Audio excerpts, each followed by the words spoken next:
Jamaah sholat duhur yang saya hormati dan semoga Allah muliakan, pertemuan yang singkat ini yang akan saya bicarakan mengenai tanda kesempurnaan iman yang saya kutip dari kitab Qatrul Goes karya Syekh Nawawi Al-Bantani.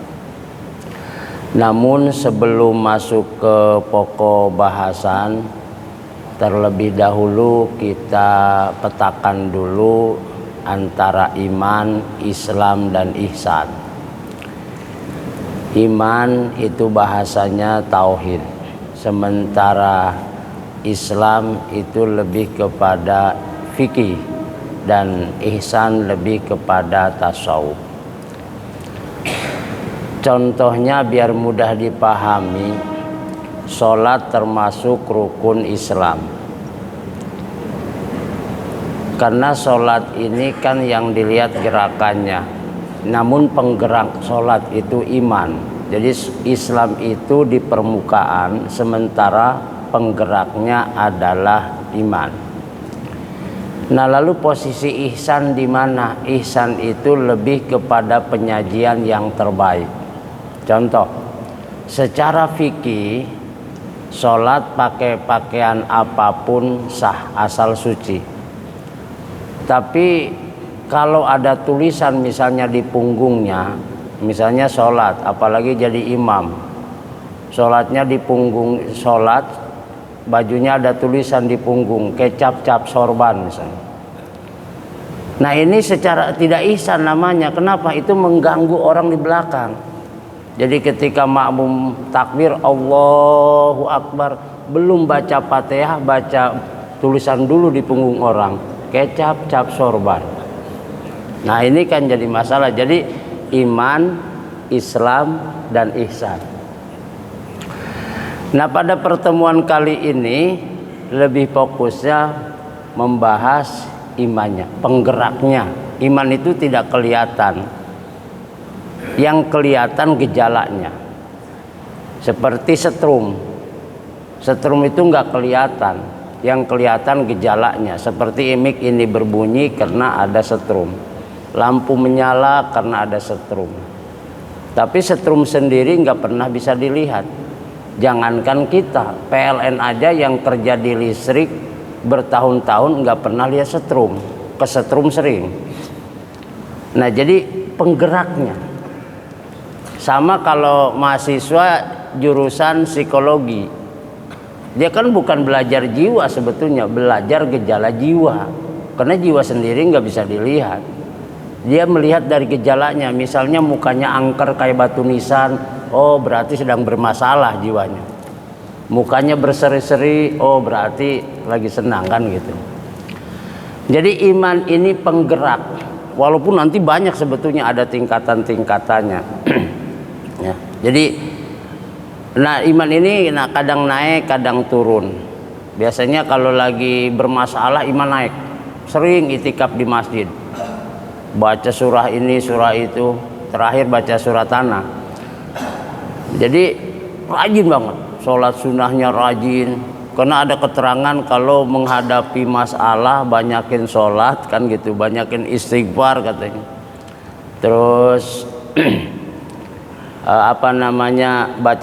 baca sholawat. Dia yakin bahwa ada super power di balik dirinya, yaitu Allah Subhanahu wa Ta'ala. Makanya segala dibaca. Paling yang nggak dibaca Pancasila, ya lagi berdoa. Nah, jadi iman itu luar biasa. Nah, maka di sini Syekh Nawawi Al-Bantani menggambarkan dalam kitab Qatrul Goes. Ini bisa dibuka, kita tipis banget kitabnya. Makanya belum ada terjemahnya, karena kalau diterjemahin juga gimana ya. Kata Syekh Nawawi, man taroka arba'a kalimatin kamula imanu. Siapa yang meninggalkan 4 kalimat ini sempurna imannya. Itu kata Syekh Nawawi. Bukan tidak boleh bertanya, ini kalau sudah meninggalkan kalimat ini. Pertama, aina Allah, di mana Allah? Ini kalau sudah ada tidak tersirat di hati kita, pertanda kita sudah kenal. Seperti Bapak sudah kenal saya, tinggal di Parung Panjangnya, kata Bapak ini. Nggak perlu ngapain nanyain di mana tinggalnya, orang udah kenal. Jadi orang yang sudah kenal Allah meninggalkan satu, di mana Allah. Tapi kalau ada yang nanya Allah di mana, jawabnya laisa, atau bahasa singkatnya tidak terikat oleh ruang dan waktu. Ya. Laisa bimakanin wala zamanin wala yamur alai zamanun. Jadi tidak terikat oleh ruang dan waktu. Jadi sudah tidak bertanya-tanya lagi. Ya. Nah, satu itu. Yang kedua, karena waktunya singkat, ini jam biologis udah nagih jam segini. Ya. Udah mulai terasa lah. Ya, karena jam makan. Yang kedua, mata Allah. Di mana, kapan adanya? Dia tidak diawali dengan kekosongan. Tidak seperti kita, adanya karena dulunya tidak ada. Dulu kan kita tidak ada, lalu kita ada. Nanti kita tidak ada lagi di dunia ini. Nah, kalau Allah tidak seperti itu.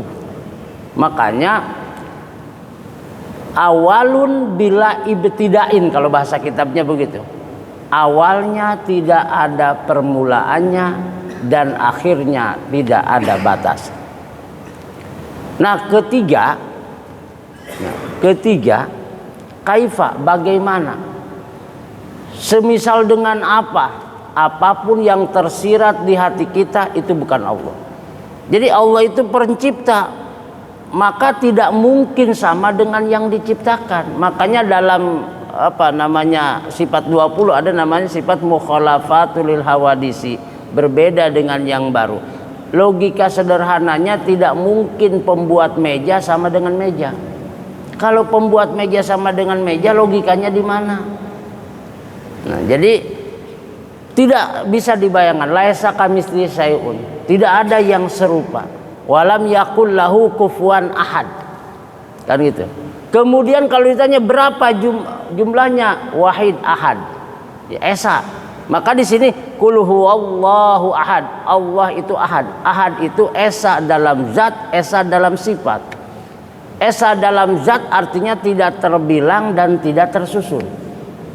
Contoh, kalau 1 kilo itu terbilang, sebab masih bisa dibagi 2, setengah kilo, berarti terbilang.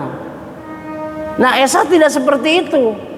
Qul huwallahu ahad, esa di dalam zat tidak terbilang, tidak adad, dan tidak murakkab, tidak tersusun.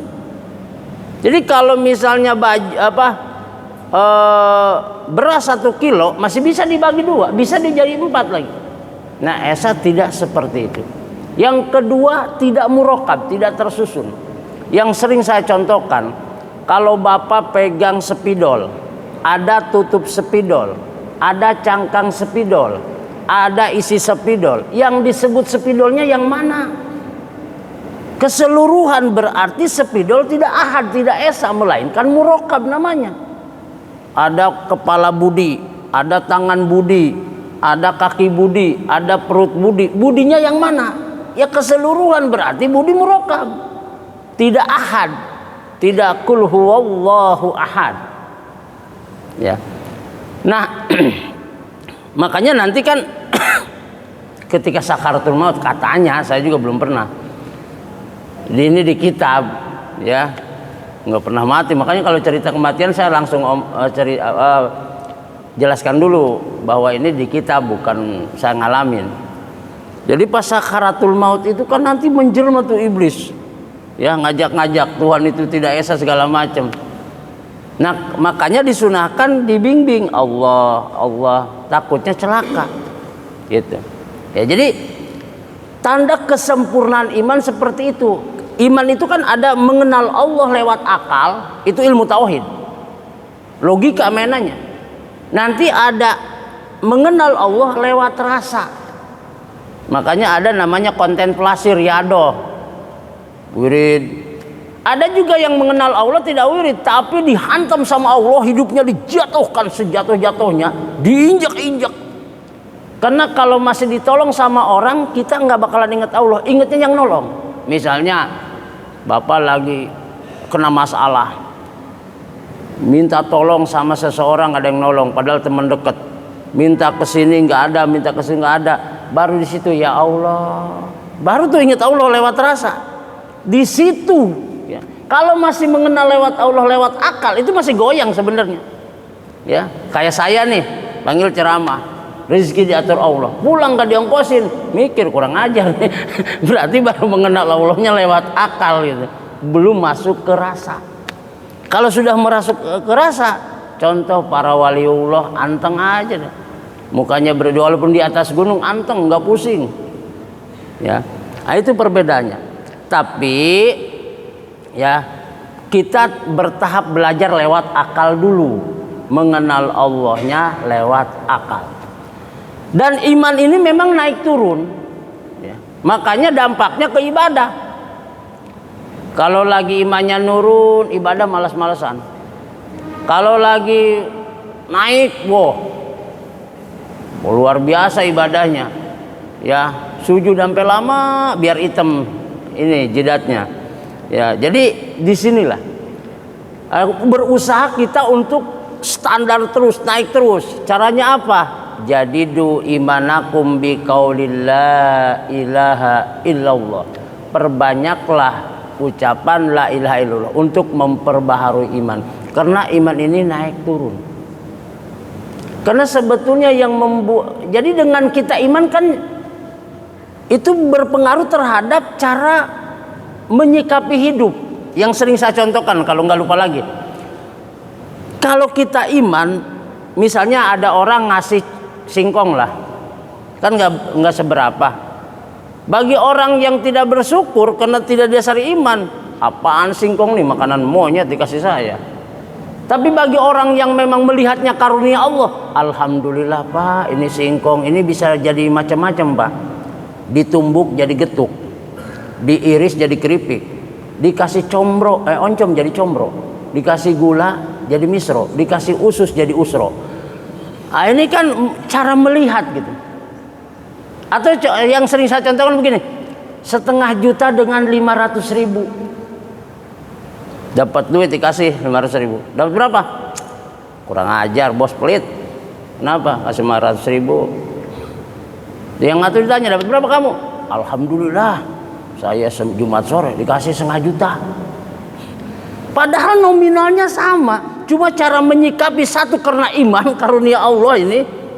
Jadi makanya dipandangnya 1,5 juta.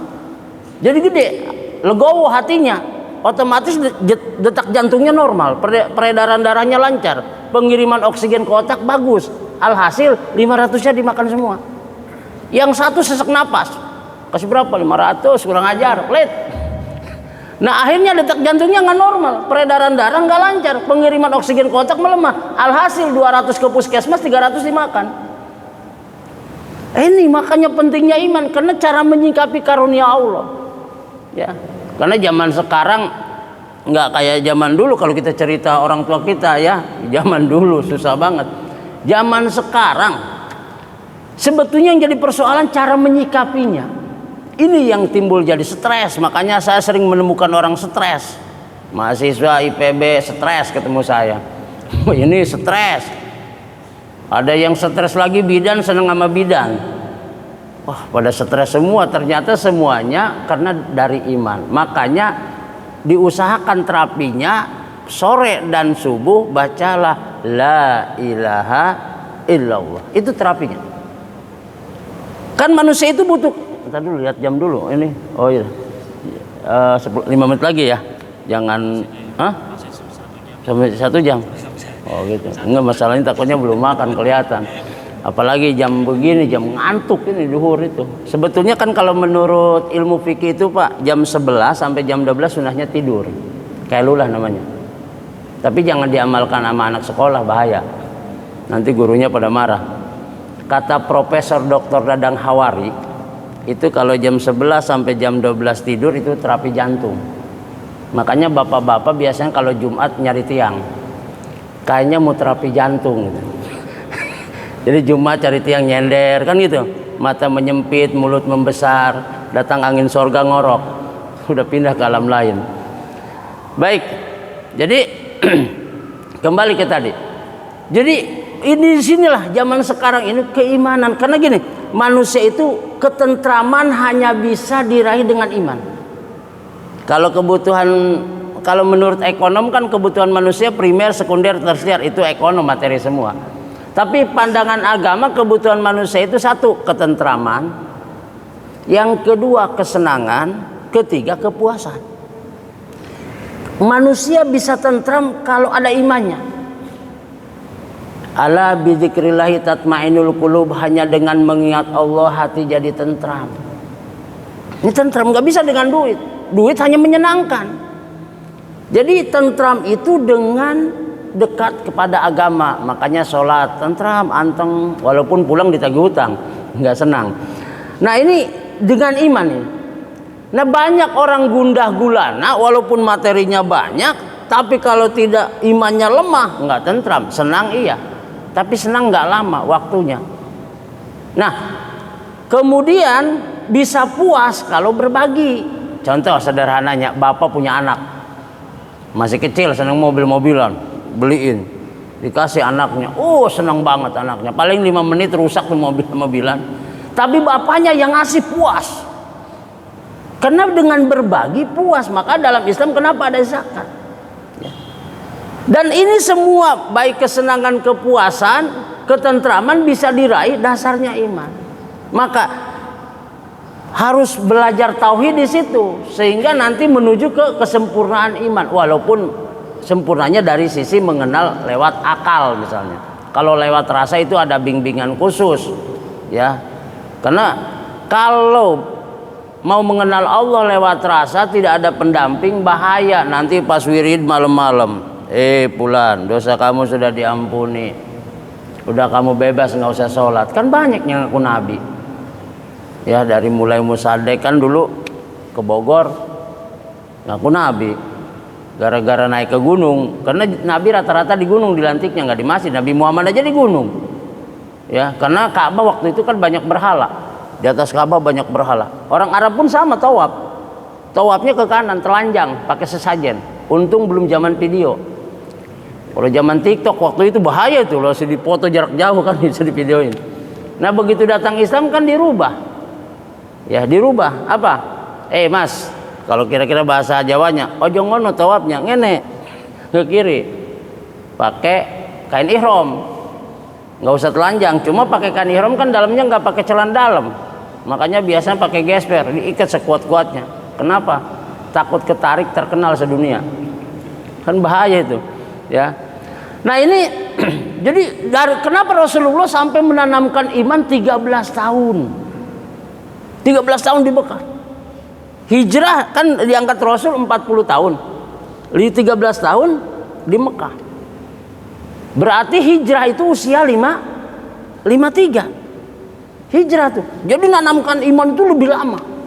Merubah manusia dari bergantung kepada benda menjadi bergantung kepada Allah. 13 tahun. Baru hijrah ke Madinah. Makanya belum ada turun puasa, ayat puasa dulu.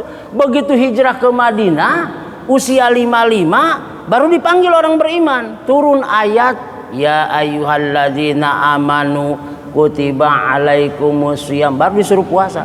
Jadi Rasulullah puasanya usia 55 tahun. Tapi jangan diikutin. Kenapa nggak puasa? Saya masih 40 Pak, saya ngikutin Rasul. Rasul kan usia 55, jangan tekstual begitu. Tapi boleh jadi sih ada orang yang masih 40 nggak puasa, mungkin ngikutin itu kali. Jadi hijrah ke Madinah itu baru dipanggil iman, karena nggak bisa puasa tanpa iman. Makanya di Al-Quran dipanggil yang beriman. Ya ayyuhalladzina amanu, itu dipanggil yang beriman. Karena iman penggerak. Padahal puasa itu rukun Islam kan, rukun Islam kan gitu. Di antaranya sholat, puasa, zakat kan gitu. Haji kan rukun Islam. Tapi penggeraknya iman, nggak bakalan mampu puasa tanpa iman. Makanya banyak orang yang tahan lapar, tapi begitu Ramadan nggak puasa. Kenapa? Dasarnya iman. Ada orang yang makannya banyak, pagi-pagi sarapan jam 9 somai, siang makan lagi, duhur bakso malang, jam 3 bakso malang, terus makan. Begitu Ramadan kuat puasa. Kenapa? Iman. Ya. Jadi penting ini sebenarnya. Makanya salah satunya supaya kuat nanti Ramadan, dikuatkan imannya sering. Makanya kalau di kampung itu dibudayakan tuh habis tarawih, la ilaha illallah. Tujuannya supaya masuk hanya Allah di hati, duit hanya di tangan, di kantong, di dompet, di rekening. Jangan masuk ke sini. Makanya dalam bahasa Arab itu namanya ikhlas. Ikhlas itu di hati hanyalah Allah. Memurnikan di hati hanyalah Allah, bukan duit. Cuma di Indonesia diserap oleh kamus bahasa Indonesia ikhlas tanpa pamrih. Padahal ikhlas itu memurnikan Allah, makanya qul huwallahu disebut surah Al-Ikhlas. Kan gitu. Nah, jadi di hati hanyalah Allah. Duit tidak masuk ke hati. Bagaimana duit masuk ke hati? Contoh yang sering saya contohkan. Ada anak kecil hilang duit 10.000, nangis. Kenapa kamu nangis? Hilang Pak 10.000. Nih saya ganti. Tambah gede nangisnya. Kenapa kamu tambah gede? Coba Pak kalau nggak hilang jadi 20. Nah ini berarti duitnya masuk ke hati. Gitu. Jadi tujuannya itu sebetulnya walaupun secara lisan dulu illallah, illallah, itu supaya di hati hanyalah Allah. Itu. Maka cuma yang enggak ngerti tapi harus ada pembimbingnya. Jadi itu tujuannya supaya kuat imannya. Di hati hanyalah Allah. Maka kata Syekh Nawawi Al-Bantani dalam tafsir Marah Labid atau tafsir Munir lah, abad 12 Hijriah, itu disebutkan al-qalbu baitur rabbi, hati rumahnya Allah. Itu bahasa majaz, bukan sebenarnya. Ya. Makanya jadi yang dimaksud kalau di hatinya kan kolbun tuh. Kolbun, kalbun, bahasa Arab. Kolbun hati, kalbun anjing. Kolbun itu titik 2 kata Toto Tasmara. Kolbun itu filosofi skopnya tuh. Itu iman Islam. Kalbun anjing. Jadi kalau hatinya tidak ada iman dan Islam berubah jadi anjing. Jadi kalau di hati masih di rumah ada anjing, malaikat nggak masuk. Maksudnya hatinya bersifat anjing, hidayah susah masuk. Bukan malaikat takut anjing, ngapain yang nyambut nyawa malaikat? Kalau gitu Bapak biar anjing aja biar nggak mati. Itu kan begitu Israel datang, ada anjingnya, kabur malaikat. Jadi panjang umur. Itu majaz sebetulnya. Jadi makanya dalam kitab fikih, dalam Fathul Qorib, Fathul Mu'in, kitab-kitab fikih klasik, itu ada tata cara miara anjing. Ya. Bukan berarti di rumah ada anjing malaikat takut, enggak begitu. Yaitu kata Syekh Nawawi, hati bersifat anjing maka hidayah susah masuk ya. Nah, karenanya supaya tetap kolbun iman kerahkan, maka kita dianjurkan itu selalu dzikir illallah, illallah, illallah itu. Makanya kan di hadis jelas afdalu dzikri fa'lam annahu la ilaha illallah. Dan pernah saya teliti juga itu lafaz la ilaha illallah 12 hurufnya. Kalau pakai Muhammad Rasulullah jadi 24. Dalam kitab ini Durratun Nasihin, bahwa tubuh kita lubangnya 12. Makanya kata filosof, tubuh kita ini mikrokosmos, alam semesta makrokosmos. Jadi tubuh ini adalah miniatur alam semesta. Makanya dalam ilmu falakiyah atau kalender itu ada buruz, ada 12. Tuh. Kan setahun 12 bulan. Nabi Musa juga mukul batu di Al-Baqarah dengan tongkat memancarkan 12 mata air. Jadi kalau sudah punya penghasilan 12 bulan aman lah gitu. Makanya di kampung saya dulu ada celaka 12 karena nggak punya gaji dia. Nah, jadi coba aja hitung. Mata hitungnya 4 karena ada lubang air mata, ada mata. Itu 12. La ilaha illallah 12. Maka terapinya untuk menghadapi kesulitan itu la ilaha illallah. Dan saya sering testimoni. Ada orang lambat menikah. 5 menit lagi. Lambat menikah. Saya bilang, udah kamu atakah aja. Baca la ilaha illallah. Karena harus dinolkan hatinya. Kalau di kitab Qurtubi kan 70 ribu. Saya bilang tanya, kamu mau nikah berapa bulan lagi? 2 bulan Pak, tamatkan 70 ribu. Begitu ini ada 14 mahasiswa sudah datang ke saya pada punya anak. Orang tuanya pada datang berberkat. Kenapa? Alhamdulillah katanya anak saya menikah. Kalau di kampung kan 25 tahun ngeri Pak. Ya. Jadi luar biasa, wajar kalau dalam hadis afdhalu dzikri fa'lam annahu la ilaha illallah. Dan ini bisa menambah iman, ya, bisa menambah keimanan. Karena persoalan di zaman sekarang sebetulnya kurang bersyukur karena cara menyikapi dalam persoalan hidup. Nah, tidak bisa menyikapi dengan baik karena tidak didasari iman. Ya, sehingga adanya kurang terus. Nah, dengan dasarnya iman, apalagi tadi dijelaskan ya bahwa semua yang ngatur hanyalah Allah dalam hakikat, tapi dalam mulut mah biasa, misalnya ya gaji dari ini itu majaz akli namanya. Tapi kalau i'tiqad mah tetap semua yang menggerakkan Allah, insya Allah jadi tentram. Ya, ada yang dolim, hakikatnya Allah lagi nguji kita sejauh mana kesabaran kita. Karena manusia belajar sabar bukan dari ngaji. Mau baca kitab seabrek-abrek juga nggak bisa. Sabar itu bisa sabar kita kalau dihadapkan terus ada persoalan hidup. Tiba-tiba kita niat baik, temen nggak memandangnya lain, kan gitu. Nah, kita mau niat baik, ternyata dipandang nggak baik. Nah, di sini perlu sabar. Jadi sabar itu bisa didapat kalau kita dihadapkan terhadap kedoliman segala macam di situ. Kalau hidup nyaman-nyaman aja mah belum teruji, ya. Nah, jadi makanya kadang-kadang Allah kalau ingin bikin kita kuat, dihantam dulu, dijatuhkan. Sampai ya Allah udah ya Allah, rajin di kuburan baca Yasin. Padahal lagi banyak masalah, kan gitu, ya. Nah, jadi kesimpulannya ya tadi, kalau tadi udah itu kesimpulannya kita pelihara iman kita dalam kondisi sekarang, apalagi di kampung Pak yang budaya bacanya lemah, tiba-tiba sekarang zaman TikTok. Jadi sepotong video aja langsung disikapi, wah, menghantam sana sini. Kalau orang RT udah bicara negara kan repot. Harusnya kalau RT kan berpikirannya lingkup RT, nu berbicara negara kayak ahli politik. Saya kadang-kadang ketawa aja, ini orang nggak jelas, saya bilang ini, ya. Jadi tidak sesuai dengan kapasitas. Ya, jadi ingin disebut orang hebat gitu, ya. Jadi sekarang salah satunya untuk meningkatkan iman kata Rasul, jadidu imanakum biqaulil la ilaha illallah. Kalau menghadapi persoalan gundah gulana hati enggak tentram, udah banyakin la ilaha illallah daripada nanya orang yang nggak jelas. Sebab kalau bapak salah nanya nanti jadi ATM. Pak, saya kenapa ya sakitnya? Waduh, saya lihat dulu. Waduh, ini kayaknya setan Gunung Salak ini masuk ini. Padahal tidak semua orang jerit-jeritan kesurupan. Bisa jadi psikologis. Karena saya sering nanganin begitu. Orang upacara kesurupan sekelas. Padahal begitu saya cek, oh ini bukan kesurupan, ini punya masalah dari rumah nggak sarapan, masuk angin, kan itu. Jadi kan manusia itu ada sudur, kolbun, fuad, lub.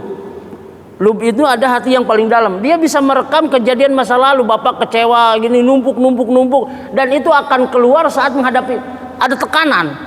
Makanya ngejerit-jerit kayak kesurupan. Begitu diruqyah ngejerit-jerit. Wah, yang ruqyah orientasinya duit senang dia, minimal divideokan kan jadi populer.